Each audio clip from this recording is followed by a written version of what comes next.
మానసాదేవి ఆలయంలో వేద పండితులచే ప్రత్యేక పూజా కార్యక్రమాలు నిర్వహించారు. మండలంలోని కడప చెన్నై జాతీయ రహదారి కనుమలోపల్లి సమీపాన వెలసిన శ్రీ మానసాదేవి ఆలయంలో శనివారం ప్రత్యేక పూజలు నిర్వహించారు. ఈ సందర్భంగా ఆలయ ప్రధాన అర్చకులు వీరయ్య మాట్లాడుతూ మండల పూజా కార్యక్రమంలో భాగంగా గణపతి పూజ, నవగ్రహ పూజ, పుణ్యాహవచనం, దీక్షా హోమం, గణపతి హోమం వంటి పూజా కార్యక్రమాలు అత్యంత వైభవపేతంగా జరిగాయని తెలిపారు.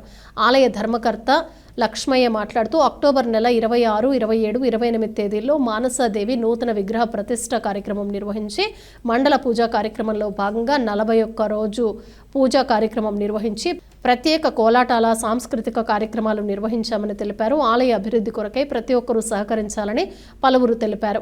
ఈ కార్యక్రమంలో కడప, సిద్ధవటం, ఒంటిమిట్ట గ్రామాల ప్రజలు పెద్ద ఎత్తున పాల్గొన్నారు.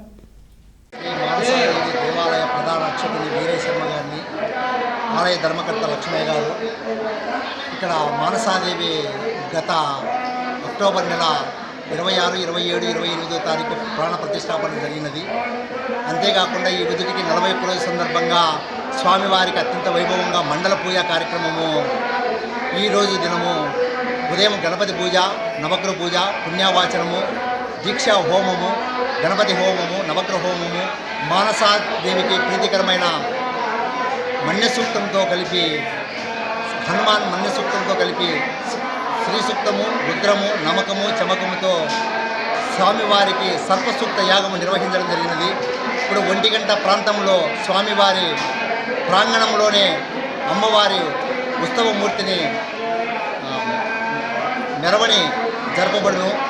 అత్యంత సంఖ్యతో ఇక్కడ అన్నదాన కార్యక్రమం కూడా ఒక 2000 మందికి భక్తాదులకు అన్నదాన కార్యక్రమం కూడా నిర్వహించడం జరుగుతున్నది. ఆలయ ధర్మకర్త గారు ఇక్కడ స్వామివారి ప్రాంగణంలో ప్రతి మంగళవారము, శుక్రవారము స్వామివారికి అభిషేకము, ఒడిబియ్యము కార్యక్రమము నిర్వహించడం జరుగును.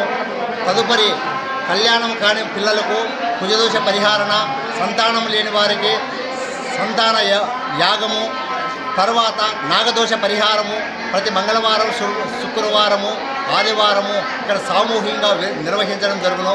ప్రతి అమావాస, పౌర్ణమి తిథి యందు స్వామివారికి అత్యంత వైభవంగా ఒడిబియ్యం కార్యక్రమము నిర్వహించి అమ్మవారి సన్నిధిలో అన్నదాన కార్యక్రమం నిర్వహించడం జరుగుతున్నది.